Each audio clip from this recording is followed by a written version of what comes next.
Olá, boa noite. Será velado na Serra o soldado da PM que morreu após um grave acidente na rotatória do Ó, na região de Laranjeiras. A viatura capotou ao passar pelo local. Outros 2 militares ficaram feridos. A viatura ficou assim, com as rodas para cima. O socorrista e funcionários da obra correm para tentar resgatar o soldado Argeu Alves da Costa Neto.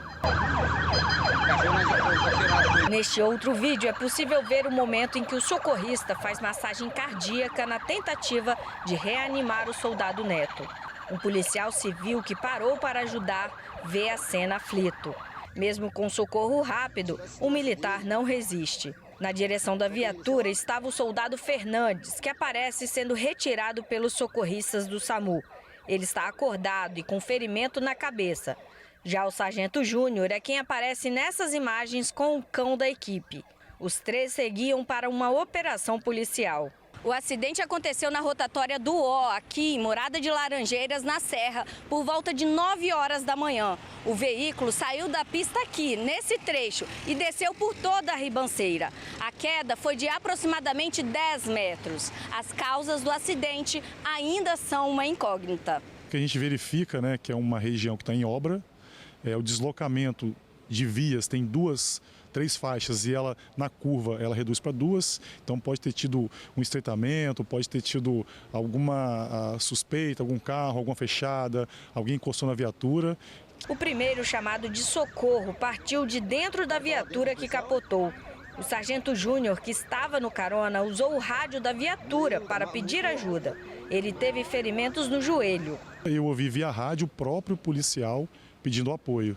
Então, imediatamente, né, todas as viaturas estavam no local, a população estava perto também, tinha gente passando, paramédico já parou para ajudar, o próprio pessoal da obra que estava no local, o bombeiro, rapidamente o SAMU já chegou e já começou a dar todo o atendimento aos militares. Os 3 ocupantes da viatura foram levados para o Hospital Jaime Santos Neves, bem próximo do local do acidente. O soldado Neto chegou a dar entrada com vida. Ele teve uma outra parada cardíaca e morreu no hospital.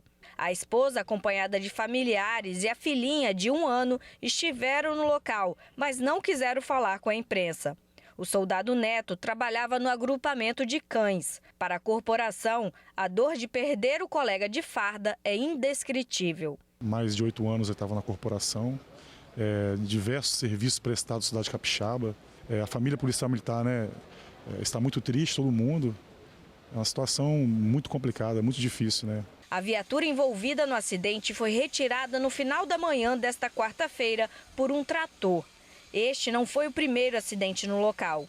Há pouco mais de 1 mês, um carro caiu ribanceira abaixo, na mesma rotatória. Na época, o motorista também foi socorrido pelo SAMU.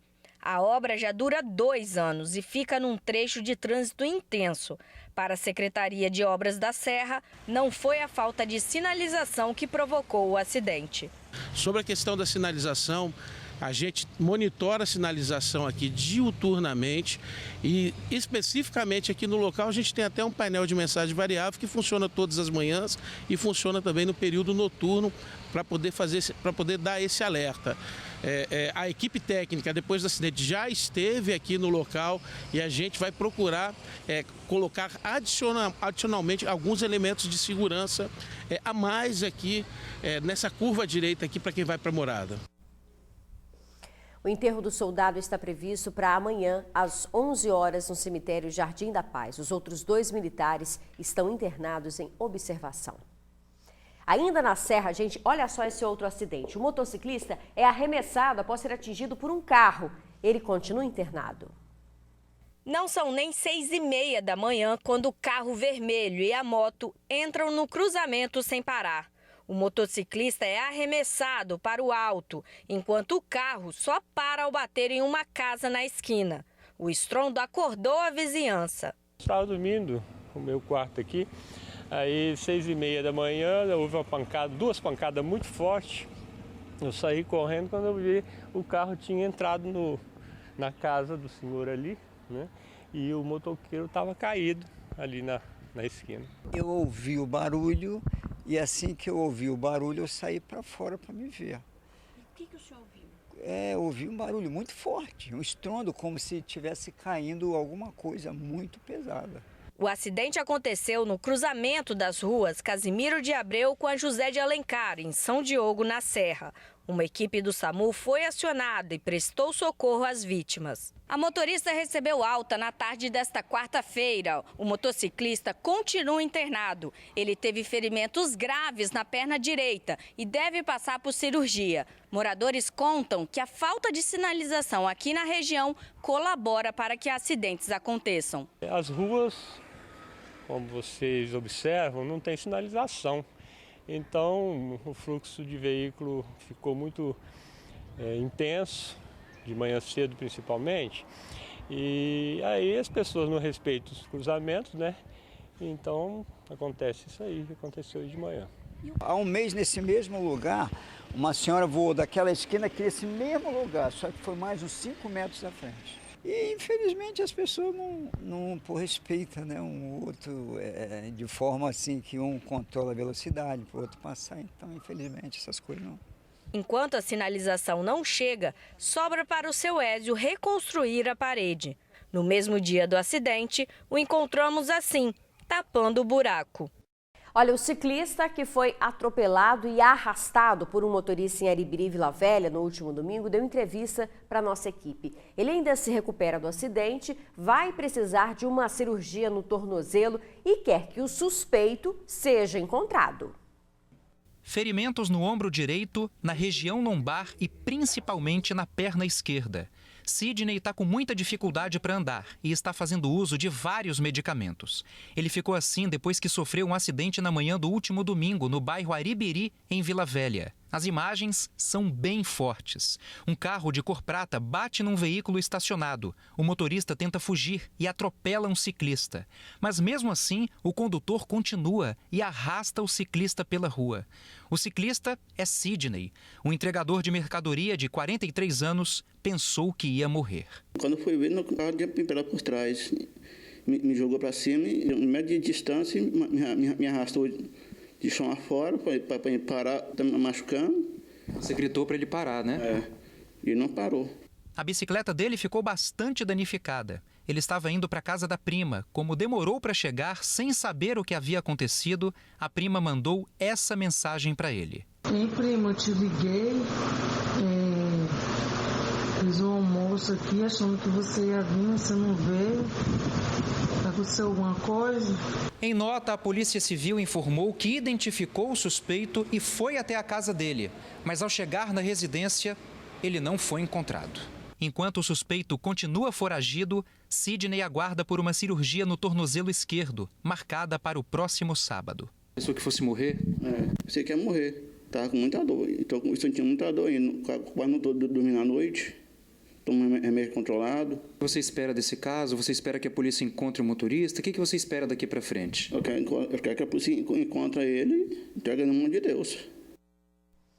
Olha, a Polícia Civil disse que o proprietário do veículo foi identificado. Os policiais foram até a residência dele, mas o condutor não foi localizado. Durante as diligências, os vizinhos afirmaram que era realmente ele quem dirigiu o veículo no acidente. Quem puder contribuir com informações, ligue para o Disque Denúncia 181, o anonimato é garantido. Um homem conhecido como Cabeça de Tigre, foragido no Brasil e em Portugal, foi preso. O suspeito tem esse apelido devido à tatuagem que tem na cabeça com o desenho de um tigre. O homem de 58 anos tem condenações por assassinato e estupro e foi preso em Jacaraípe, na Serra, pela Força Tarefa de Segurança Pública do Espírito Santo. O nome dele não foi divulgado. Segundo a polícia, ele cometeu um assassinato em Portugal em 2007, mas fugiu para o Brasil e vivia aqui, foragido, desde então. Aqui ele cometeu um estupro em 2013 e foi condenado a 10 anos de prisão. Uma comerciante morreu após fazer uma cirurgia plástica em Vitória. O repórter Luciano Rosetti tem os detalhes para a gente ao vivo. Boa noite, Luciano. Ela teve complicações após a cirurgia, foi isso?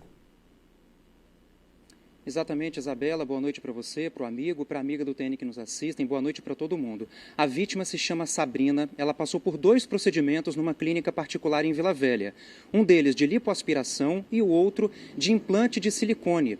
No caminho para o quarto, ela teve complicações, de acordo com a família. E, segundo os familiares, ela já saiu dessa clínica entubada e com a saturação baixa. Daí foi encaminhada para um hospital particular em Cariacica. Lá no hospital, o equipamento de ventilação, de acordo com a família, de ventilação mecânica, teria sido mudado.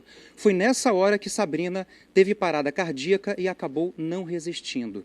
Esse caso aconteceu na segunda-feira. Ela foi sepultada hoje no cemitério de Maruípe. Agora a família aguarda o resultado do exame cadavérico, que demora de 2 a 3 semanas, de 15 a 20 dias mais ou menos, para sair esse resultado tão esperado. E um caso curioso nessa história é que o médico que realizou os procedimentos de lipo e de implante de silicone, ele deletou, apagou todas as redes sociais dele. Um caso curioso, que merece investigação profunda e a gente, claro, vai continuar acompanhando. Volto com você. Obrigada, Luciano. A família tem que denunciar, para que o caso seja apurado. Obrigada pelas informações. A seguir, aposentado é assassinado em bar de Cariacica. A vítima seria inocente. É já já. Mais de 200 botijas de gás armazenadas de forma irregular foram apreendidas pela polícia em Guarapari. A operação de combate ao comércio clandestino de gás de cozinha foi feita em diversos bairros do município e 4 estabelecimentos foram interditados por revender de forma clandestina. Uma delas funcionava em frente a uma escola de ensino médio e, segundo a polícia, colocava em risco a vida dos estudantes e funcionários do local. Sem autorização de funcionamento e com armazenamento em quantidade superior ao que o local comportava, havia risco de acidente.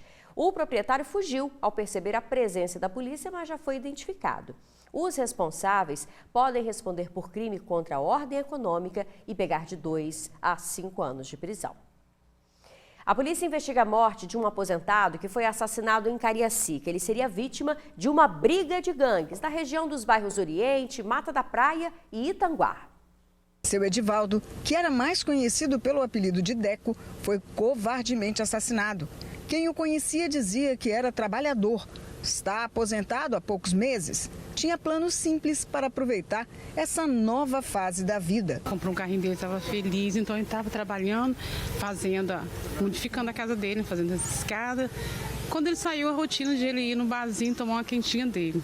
Desde domingo, os ataques nessa região têm sido incessantes, mesmo com a ação da polícia, que chegou a deter 6 pessoas e apreender também a mesma quantidade de armas. Nesses outros ataques feitos aqui, não tinha tido vítimas. Mas ontem eles fizeram uma vítima, um homem que estava sentado aqui e, de acordo com testemunhas, sequer reagiu à aproximação do assassino. O tiro que atingiu o aposentado foi certeiro na cabeça. Depois disso, o assassino e o comparsa fugiram. Estava em pé, descosta para dentro do barzinho. E o cara passou de moto, parou e deu um tiro só nele. E ele já caiu morto. Uma pessoa de família, tem filho, tem neto, fez a criação dele, trabalhou 35 anos na mesma empresa. Ontem, seu Edivaldo tinha acabado de rebocar esse muro. Quando terminou, foi até o bar, mantendo a rotina que tinha. De lá, não voltou mais. Olha, nenhum suspeito foi preso por enquanto. A seguir, Vitória tem alta na contratação de empregos. Os detalhes em instantes. A capital capixaba foi a cidade que mais criou vagas de emprego no estado nos últimos meses. O mercado volta a ganhar fôlego, o que traz um alívio para quem estava há meses na fila do desemprego. Elementos de soluções ambientais. Ela se chama Ili, tem 26 anos e é engenheira ambiental. Esse sempre foi o sonho dela. Ela estudou para isso, se dedicou e conseguiu realizar, apesar das dificuldades. 2021, pelo menos, foi um ano muito difícil para mim. Recém-formada, querendo ingressar na minha área. Então, eu fico até emocionada quando eu falo disso, porque foi bem difícil mesmo. Então, hoje eu me sinto muito grata. Ili chegou a trabalhar com a mãe. Assim, ela gostava, mas não era aquela coisa que fazia os olhos brilharem, sabe? O que Ili queria mesmo era a área dela. Eu trabalhava no caixa com ela, atendia mesa. Eu gostava, não era uma coisa que eu não gostava, eu sempre gostei muito. Mas, assim, eu sempre quis muito um CLT na minha vida, sempre quis trabalhar numa empresa e nunca desisti disso. A empresa em que ela trabalha está em franco crescimento. Nesse bom momento, 15 pessoas foram contratadas em abril, mais 24 contratações foram feitas em maio e tem previsão de criar novos postos de trabalho. Nós tivemos um aumento significativo, né, na abertura de postos de trabalho. No mês de abril, a gente contratou aproximadamente 15 pessoas, enquanto que no mês de maio a gente contratou 24 pessoas. Esse crescimento ele é em detrimento, né, dessa recuperação econômica do país e, né, aqui no Espírito Santo também não é diferente. Isso que está acontecendo na empresa da Illy é um reflexo de como o mercado está se comportando no geral. No mês de abril foram criados mais de 700 postos de trabalho somente em Vitória. Atualmente são mais de 200 vagas. O número de encaminhamentos para o mercado de trabalho aumentou também. Só para você ter uma ideia, no ano passado, 30% das pessoas que procuravam o Cine de Vitória saíam daqui encaminhadas para o mercado de trabalho. Só que agora não, esse número cresceu para 78%. Quer dizer, a maioria das pessoas que procuram o Cine saem daqui encaminhadas para um emprego. As áreas que estão bombando são construção civil, tipo pedreiro, serralheiro, carpinteiro, ajudante de obras e por aí vai. E tem o ramo de serviços também, que abrange hotelaria, restaurantes, garçons, enfim. Tem que aproveitar. Agora é a hora. Nós tivemos 2.884 vagas até maio. No ano passado todo nós tivemos 2.706 vagas. Isto é um dado. Outro dado que tem do CAGED é que nós temos hoje um saldo acima da média nacional. Nós criamos 703 novos postos de trabalho, 703 pessoas a mais empregadas na capital. É o que eu disse agora há pouco, né? Agora é a hora. Esse é o momento de correr atrás para correr na frente depois, né? Fazer igual a Illy, pensar no futuro. Meu sentimento é querer crescer, entendeu? Agora, querer sempre aprender mais com meus colegas de trabalho que sempre estão disponíveis para me ensinar. E hoje eu sou muito, muito grata por isso. Bacana, né? Olha, gente, o Cine de Vitória fica na Casa do Cidadão, em Itararé. Olha, daqui a pouco tem jogo da Seleção Brasileira Sub-20 em Cariacica. Neste momento, o Uruguai enfrenta o Equador, como a gente vê aí com imagens ao vivo. O Brasil entra em campo contra o Paraguai pelo Torneio Internacional do Espírito Santo. A partida começa às 8h30 da noite no estádio Kleber Andrade. O campeonato é classificatório para a Copa do Mundo Sub-20. Na sexta, o Brasil enfrenta o Equador e no domingo a disputa é contra o Uruguai. Uma boa noite para você e até amanhã.